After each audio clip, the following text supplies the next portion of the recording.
Kung gusto mo ako manatili dito, kailangan kasama si Rowena. Oo, tatanggapin ko siya. Huwag ka lang umalis. Please, huwag mo kong iwan, anak. I'll swallow my pride.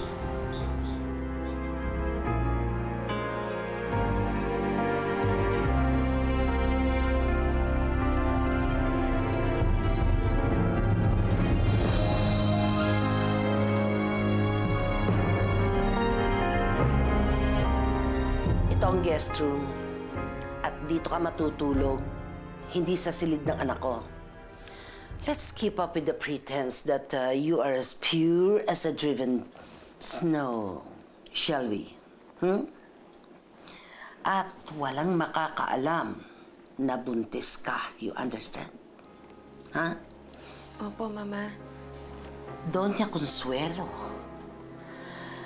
hindi pa kayo kasal ng anak ko. Hindi pa kita kaano-ano. Ha?